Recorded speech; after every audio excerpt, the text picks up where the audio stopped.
Boa noite, pessoal. Como vão? Tudo bem? Dr. Rodrigo Meda aqui na área novamente.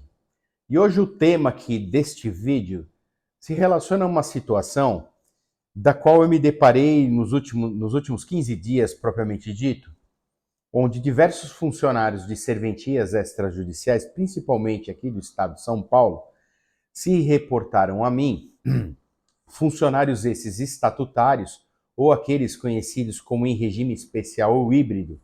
E para quem não sabe, os funcionários estatutários de serventias extrajudiciais ou em regime especial híbrido nada mais são do que aqueles funcionários os quais assumiram a sua função e foram contratados para exercício de seu cargo e suas respectivas funções, melhor dizendo, antes de novembro de 1994, data em que foi sancionada a Lei Federal 8935/94, que, como todos vocês sabem também, à margem de seu artigo 48, parágrafo 2º, estabeleceu aí o exercício de opção a todos aqueles que quisessem migrar do regime originário, que era até então conhecido como estatutário, para o regime especial privado, vulgarmente conhecido como seletista, aqueles que têm como recolhimento de previdência o regime geral do INSS. Pois bem, vários e diversos funcionários se reportaram a mim essa semana, inclusive presidentes de órgãos de classe, porque apareceu aqui uma dúvida sobre uma situação que eles estão passando nesse momento e eu vou sintetizar rapidamente esta dúvida. Muitos oficiais e tabeliães se reportaram aos seus respectivos funcionários, estes qualificados como estatutários ou em regime especial híbrido, cujo regime de previdência é próprio, é da carteira das serventias extrajudiciais do Estado de São Paulo, que é inclusive regulamentado pela lei estadual, a Lei Bandeirantes 10.1393 de 1970. Dúvida essa sobre a qual foi trazido pelos seus empregadores, como dito, oficiais e tabeliães, no sentido de que esses funcionários devessem alterar o seu regime de trabalho, seu regime de contratação, ou seja, passar do estatutário para o seletista, para que, desta forma, pudessem se enquadrar em uma exigência que tem sido feita pela Receita Federal para recolhimento de INSS destes funcionários por meio da guia do e-social ou do sistema e-social. E a dúvida desses funcionários estatutários era exatamente o seguinte: Doutor Rodrigo, eu aqui no meu cartório estou sendo praticamente obrigado a mudar o meu regime de previdência, meu regime de contratação, inclusive, para o regime seletista. Porque, segundo aqui o meu patrão, o tabelião ou o oficial, passou-se a ser necessário que haja o recolhimento do fundo de garantia por tempo de serviço no meu contrato. E na condição de estatutário, eu não posso ter esse recolhimento e muito menos ser cadastrado no sistema do e-social, de maneira que operacionalmente o tabelião ou o oficial não consegue preencher esse requerimento da Receita, esta condição imposta pela Receita, ficando sujeito aí a penalidades e multa. Então foi trazido aqui para o funcionário que eu tenho que alterar aqui o meu regime de trabalho, com a condição de que se continuaria paralelamente procedendo seus recolhimentos para a carteira de previdência como se estatutário fosse. Essa foi a indagação que foi trazida aqui para mim, fora o receio de que, caso alterassem o regime de contratação, contrato de trabalho, migrando de estatutário para seletista, perderia-se os direitos relacionados àqueles elencados no provimento 14/91 da Corregedoria Geral da Justiça do Estado de São Paulo, que estabelece aí alguns direitos que são inerentes a esse tipo de categoria. E quais são? A percepção de suas licenças-prêmios não gozadas, a percepção de quinquênios a cada 5 anos de efetivo serviço, onde se acresce 5% sobre o valor da remuneração, e, eventualmente, num caso de demissão sem justa causa, o pagamento de um salário por ano desde a contratação.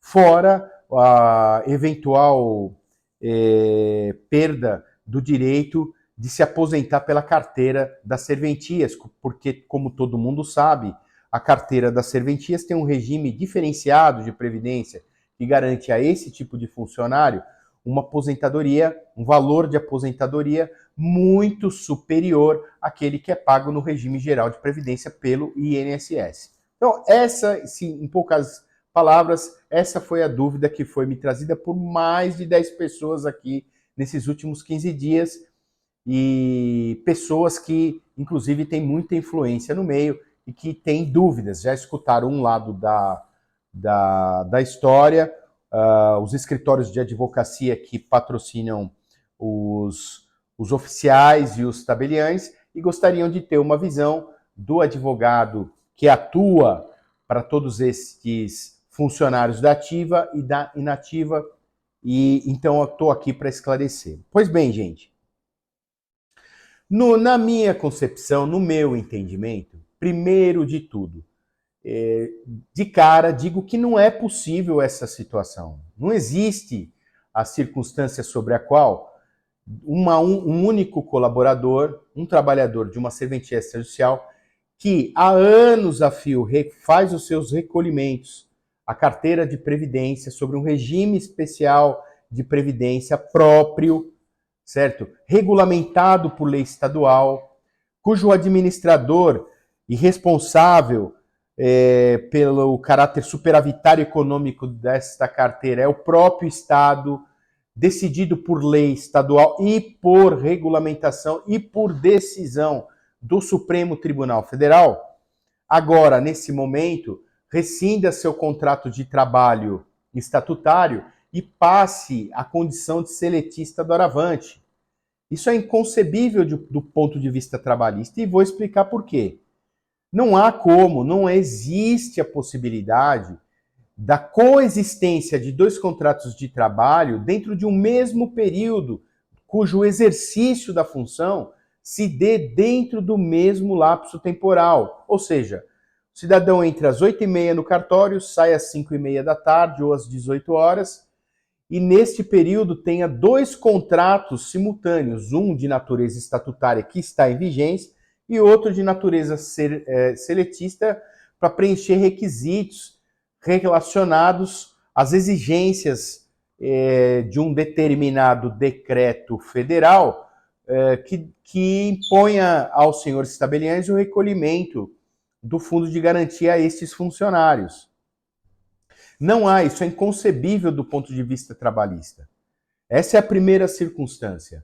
A segunda circunstância diz respeito à prejudicialidade futura e eventual desses recolhimentos serem feitos não só para o INSS, quanto para a carteira.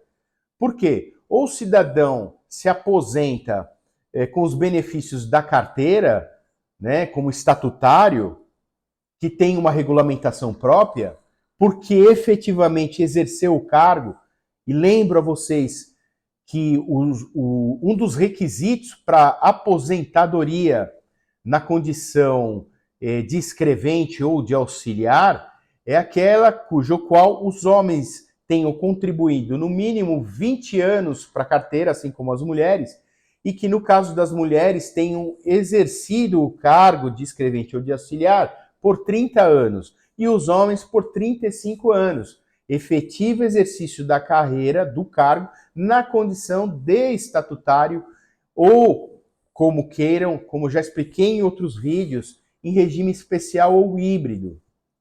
Ou seja, se nessa altura do campeonato, o cidadão que já conta lá com 32 anos de carreira venha efetivamente a romper seu contrato de trabalho como estatutário para se tornar um seletista, automaticamente, aos olhos da carteira, à luz da lei estadual que eu acabei de citar, ele passa a ser automaticamente um contribuinte facultativo.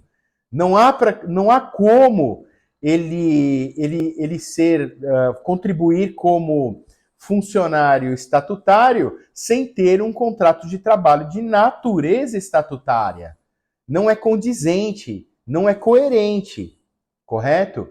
Então, essa é a segunda situação, tá? A terceira é que, se ocorre uma circunstância como esta, corre-se o risco amanhã ou depois da Secretaria da Fazenda alegar que esse cidadão não exerceu o cargo, mesmo que haja proposta do senhor tabelião ou oficial para que os recolhimentos continuem sendo realizados. Isso é uma irregularidade de tamanha que até dói aqui na minha consciência, no meu conhecimento desses 25 anos de direito, atuando na área dos ativos e inativos de cartório. É inconcebível do ponto de vista jurídico, tá? Ou você é uma coisa ou você é outra. Não há como sucumbir um meio termo aqui, tá? O que me parece, com toda franqueza e sinceridade, e aqui eu dou um ponto de vista jurídico, é que os senhores tabeliães e oficiais titulares dos cargos nos termos do artigo 236 da Constituição Federal devam sim se insurgir contra esta medida pelas vias judiciais. Porque da forma com a qual tem sido colocado isso aos seus funcionários, seus colaboradores, é colocá-los na berlinda, por todas as razões que eu acabei aqui de explicar, né? Não existem dois contratos de trabalho simultâneos com mesma carga horária. Não há, ainda mais esses contratos tendo naturezas completamente diversas, com regramentos próprios. Por exemplo, funcionário estatutário, você não demite sem uma justa causa. Via de regra, a maioria dos tabeliães que estão aqui assistindo esse vídeo sabem muito bem que é necessária a abertura de um processo de sindicância, a respeitabilidade ao princípio de sua defesa, do contraditório à ampla defesa, correto? Para se sacramentar uma demissão sem justa causa. E uma demissão com justa causa. Uma demissão sem justa causa provoca ao senhor tabelião, ao senhor oficial, o pagamento de determinadas verbas que na condição de seletista ele não pagará mais. Então o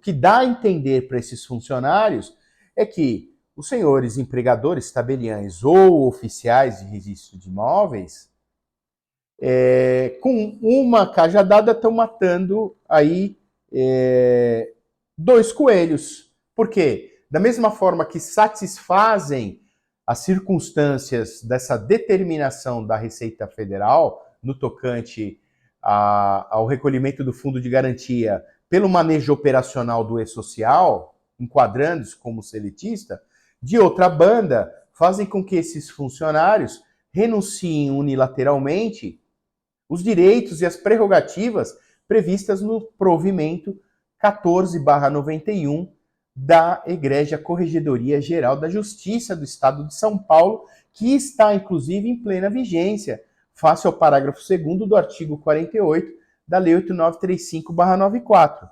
Então, nesse vídeo rápido aqui, eu digo para vocês, mesmo que com a extinção do IPESP, tá ok? Pela Lei 14.016 de 2010, isso não desnatura o contrato e a previdência desses funcionários.